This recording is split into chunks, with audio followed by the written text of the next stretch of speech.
दोस्तों एक बार फिर से आप सभी का स्वागत है। जय गंगे माता। आज एक बार फिर से मैं आप सभी के सामने प्रयागराज महाकुंभ की जानकारी लेकर आया हूं और ये जो जानकारी है ये 29 जनवरी मौनी अमावस्या को लेकर है, क्योंकि मौनी अमावस्या पर कई नियम जो हैं बदल रहे हैं जिन्हें जानना आप सभी के लिए बहुत जरूरी है। अगर आप लोग प्रयागराज महाकुंभ में यात्रा करने आ रहे हैं और आप लोगों के मन में बहुत सारे सवाल भी चल रहे होंगे कि अगर हम 29 जनवरी में मौनी अमावस्या पर प्रयागराज आए तो कौन से घाट में हमें स्नान करना चाहिए, तो ऐसे ही 10 सवालों के जवाब मैं आपको इस वीडियो में दूंगा। वो पहले 10 जो प्रश्न हैं जो आपके मन में चल रहे होंगे उनको हम पढ़ेंगे और उसके बाद पूरी डिटेल में जानकारी देंगे।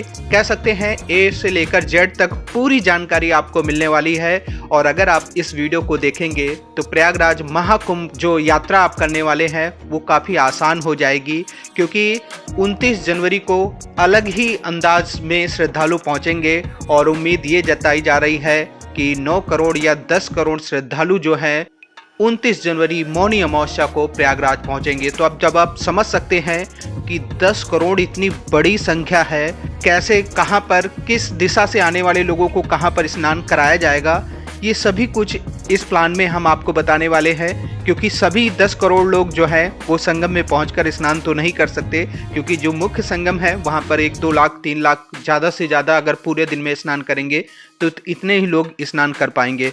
तो वीडियो को शुरू से लास्ट तक देखना, स्किप नहीं करना। और आपका जो दोस्त, आपका जो रिश्तेदार 29 जनवरी के आसपास प्रयागराज महाकुंभ में डुबकी लगाने के लिए जा रहे हैं उन तक ये वीडियो जरूर भेजना। वीडियो के लास्ट में मैं आपको 27 जनवरी यानी आज के दिन के ताज़ा दर्शन भी कराऊंगा, तो वीडियो को शुरू से लास्ट तक जरूर देखना। हर एक वीडियो का हर एक पार्ट जो है बहुत ही खास है, आपके लिए जानकारी भी है और उसके साथ साथ आज के ताज़ा दर्शन भी हैं। और वो दर्शन आपको होंगे जो मुख्य संगम है वहाँ के आसपास के हम दृश्य आपको दिखाएंगे।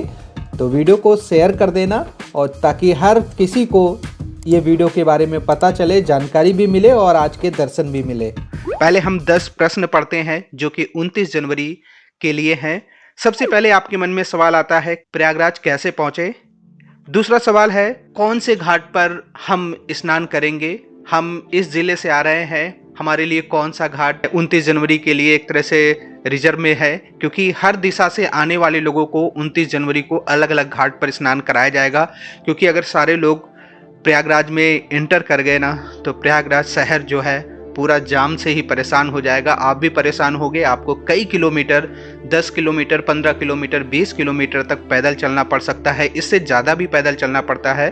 तो श्रद्धालुओं को देखते हुए, सभी की सुरक्षा को देखते हुए हर दिशा से आने वाले लोगों के लिए अलग अलग घाट हैं, तो पूरा देखना है वीडियो को। उसके बाद आपका मन में सवाल आता है कि प्रयागराज में कहाँ रुकें, पैदल कितना चलना होगा, ये भी आप लोगों के मन में सवाल आता है। कुछ लोग ये सोचेंगे संगम तक कैसे पहुँचे, तो इसके बारे में भी मैं आपको बताऊंगा। उसके बाद स्नान करने का सही समय क्या है, किस समय हम स्नान करने जाएं कि हमें श्रद्धालु भी कम दिखे और आराम से हम स्नान कर ले, इसके बारे में बताएंगे। भीड़ कितनी होने वाली है 29 जनवरी के आसपास, वो भी हम आपको बताएंगे। अगर हम प्रयागराज महाकुंभ में गए हैं तो और कहां कहां पर दर्शन कर सकते हैं, इसके बारे में भी मैं आपको बताऊंगा।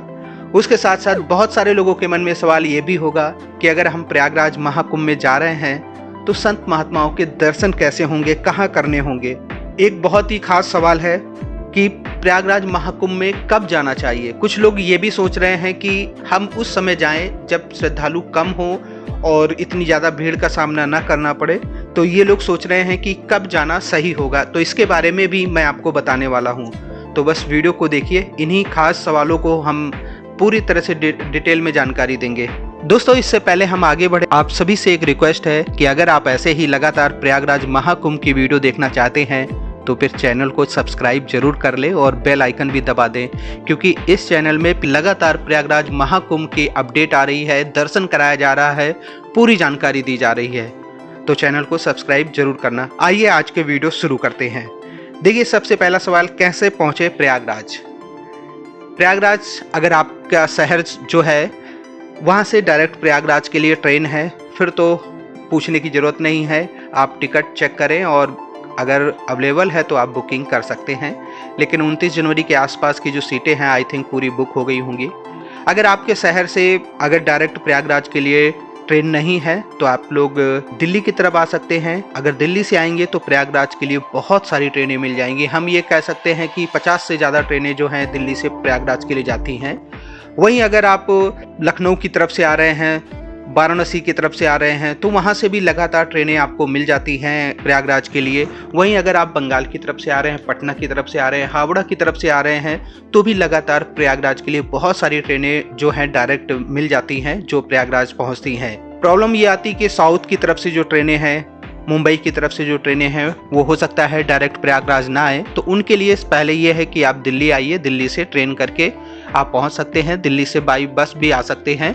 और अगर आपके शहर से ट्रेन की सुविधा नहीं है तो आप बस से आसानी से प्रयागराज पहुंच सकते हैं। प्रयागराज इतना बड़ा शहर है कि मैक्सिमम जगह से बस की सीधी सुविधा मिल जाएगी, आप बस से पहुंच सकते हैं। दोस्तों, आप लोगों के लिए एक बहुत ही जरूरी जानकारी, आप लोगों के मन में एक बहुत बड़ा सवाल होगा कि अगर हम प्रयागराज महाकुंभ में जा रहे हैं तो कहां पर रुक सकते हैं।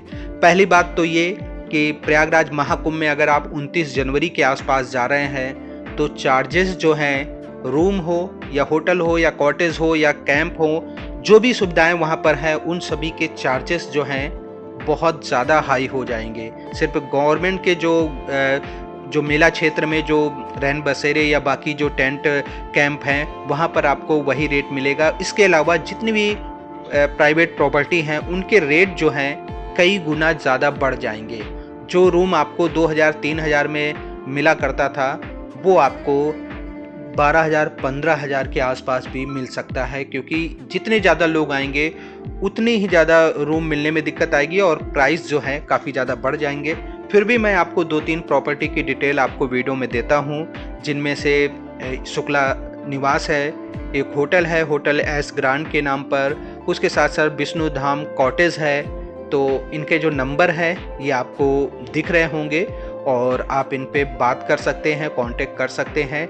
अगर अवेलेबल है तो आप लोग बुकिंग कर सकते हैं। एक त्रिवेणी इन करके होटल है, आप यहाँ भी बात कर सकते हैं। काफ़ी ज़्यादा रूम्स यहाँ पर भी हैं। बहुत सारे लोग ये भी कह रहे थे कि आप जो कॉस्टली जो प्रॉपर्टी है उनके बारे में जानकारी दे रहे हैं। देखिए, ये जो प्रॉपर्टी के प्राइस है ना, कुंभ से पहले इनके 1500, 1400, 1600 ऐसे ही रेट हुआ करते थे, लेकिन वही रेट जो है अब 8-10 हज़ार हो गए हैं। तो उसमें मैं तो कुछ नहीं कर सकता, क्योंकि अभी महाकुंभ चल रहा है, जिसको जो मौका मिल रहा है वो उतना पैसा बनाने की कोशिश कर रहा है।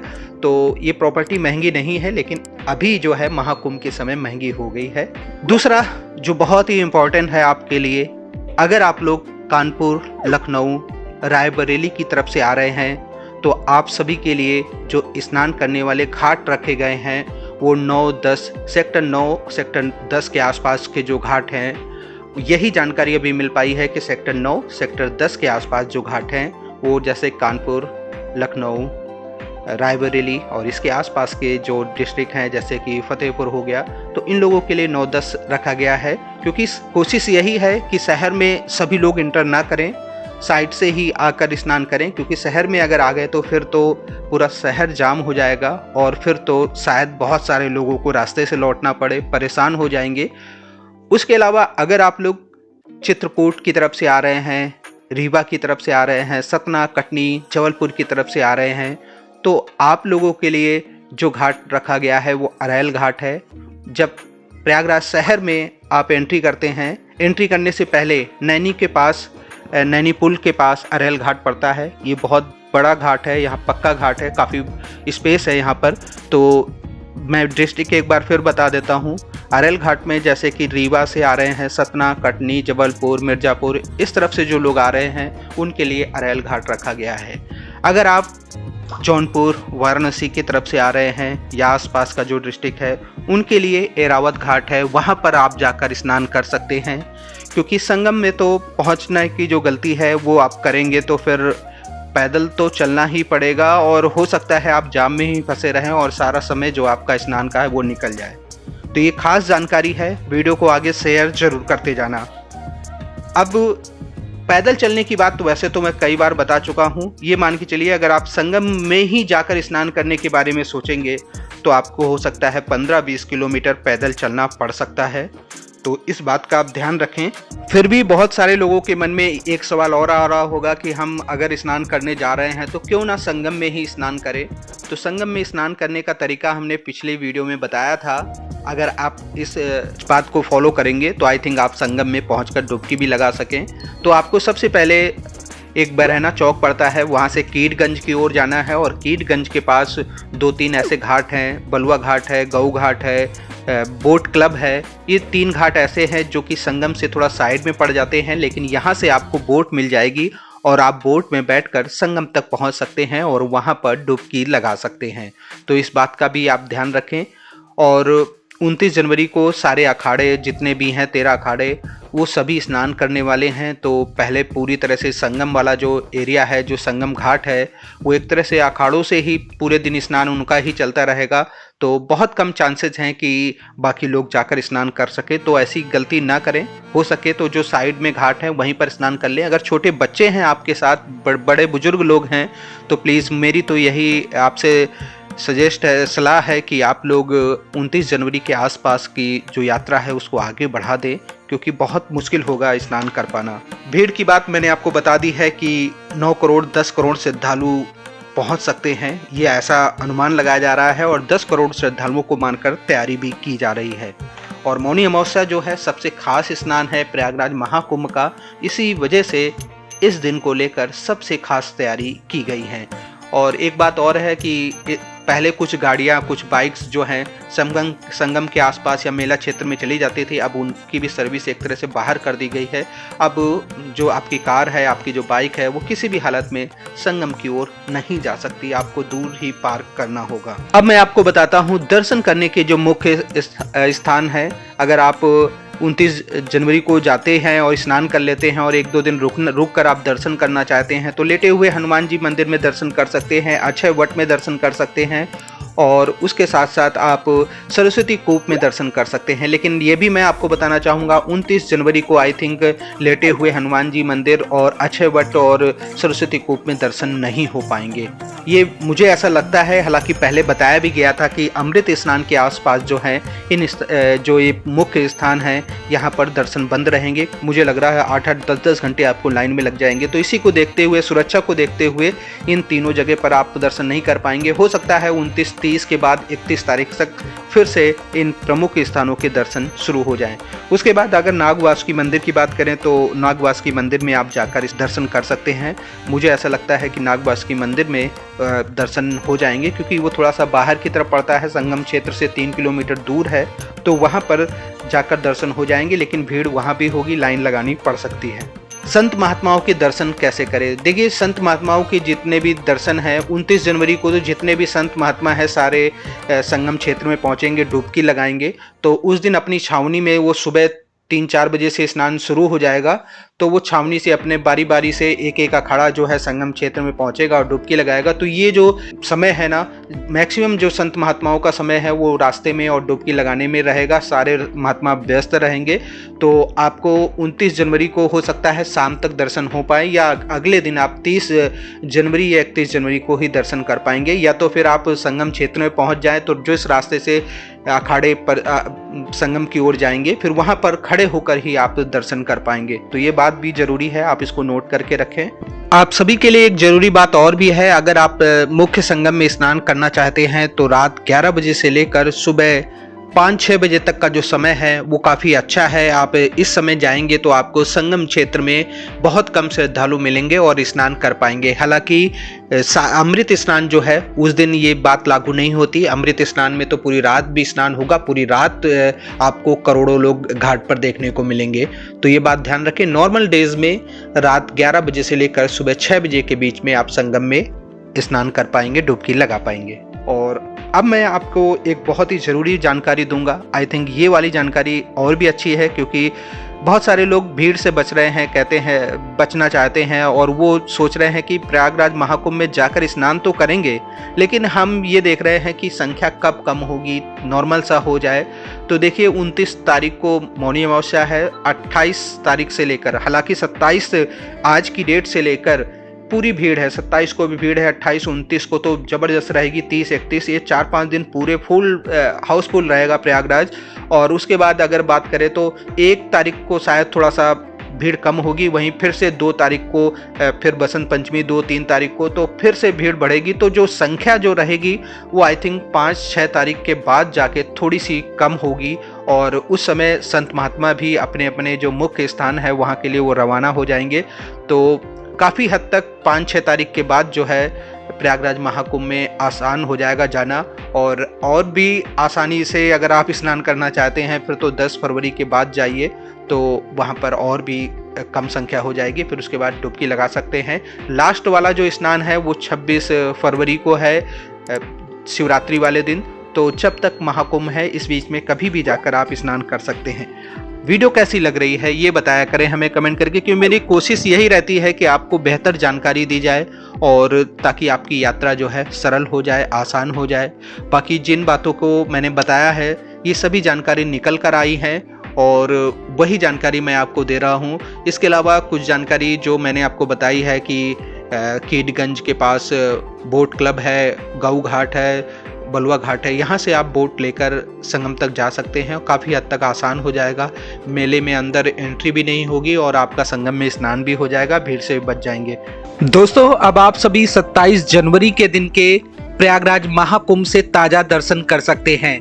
ये जो वीडियो आप सभी देख रहे हैं 27 जनवरी के दिन की है, सुबह सुबह की है, लगभग 7-8 बजे के आसपास के दृश्य आप सभी देख रहे हैं। और सुबह के समय मैंने आपको बताया था श्रद्धालुओं की संख्या थोड़ी सी कम रहती है, लेकिन जैसे ही 9 बजते हैं, 9 बजे से लेकर रात लगभग 9 बजे तक बहुत ज़्यादा भीड़ रहती है। तो इन दृश्यों को देखकर आप ये ना समझने लगना कि इस समय श्रद्धालुओं की संख्या कम है। प्रतिदिन श्रद्धालुओं की संख्या बढ़ रही है, लेकिन सुबह सुबह थोड़ी सी कम संख्या देखने को मिलती है और उसके बाद पूरे दिन में बढ़ती रहती है। फिर रात 10-11 बजे के आसपास जो संख्या है फिर से कम होना शुरू होती है।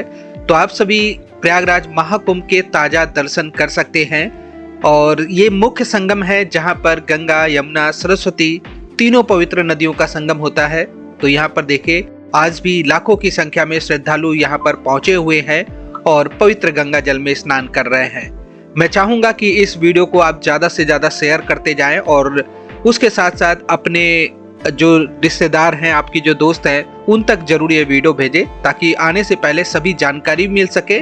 इतनी जो संख्या है ना, इतनी संख्या तक ठीक रहता है, लेकिन जब इससे कई गुना बढ़ जाती है तो फिर यहाँ पर भी पूरा हाउसफुल हो जाता है। लोगों को सोचना पड़ जाता है कि कहाँ पर स्नान करें, क्योंकि संगम जो मुख्य संगम है, या तो आप बोट में बैठकर मुख्य संगम तक पहुंचे वहां पर स्नान करें। जो सामने दृश्य देख रहे हैं ना वो मुख्य संगम है, बोट पे बैठकर जाना होता है। और बाकी ये वाला जो प्लेस है ना, ये थोड़ा सा एरिया है जहाँ पर संगम हो जाता है, वहाँ यहाँ पर तीनों पवित्र नदियाँ मिल जाती हैं। और यही जो वो स्थान है जहाँ पर सभी जो खास कर जो अखाड़े होते हैं वो स्नान करते हैं। कैसा लग रहा है वीडियो आपको? ये 27 जनवरी सुबह सुबह के ताज़ा दृश्य देख रहे हैं। अगर आपके मन में कोई सवाल है प्रयागराज महाकुंभ को लेकर तो आप हमें इंस्टाग्राम में मैसेज कर सकते हैं और इंस्टाग्राम आईडी जो है मुकेश हेल्प नाम से है। बाकी सभी जानकारी लगभग मैं आपको इस वीडियो में दे ही रहा हूँ। इसके अलावा भी आपके मन में कोई भी डाउट है तो आप इंस्टाग्राम में हमें फॉलो कर सकते हैं, वहाँ पर मैसेज के द्वारा आप जानकारी ले सकते हैं। एक बार फिर से बताना चाहूँगा, इंस्टाग्राम आईडी जो है मुकेश हेल्प नाम से है और लगातार ऐसे ही हम आपको दर्शन भी कराते रहेंगे। यात्रा की सभी जानकारी, आगे आने वाले जो स्नान है, आगे बाकी जो दिन है, सभी दिन के हम आपको वीडियो देंगे। तो आप चैनल को सब्सक्राइब जरूर कर लेना।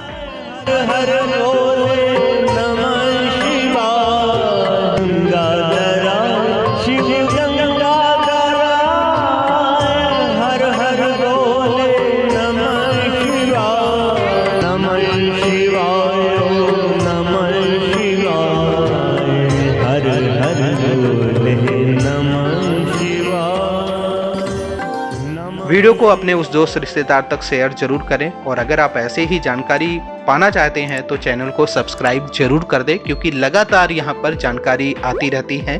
आप सभी अपना ख्याल रखें। जय हिंद, जय गंगे माता, जय माता दी।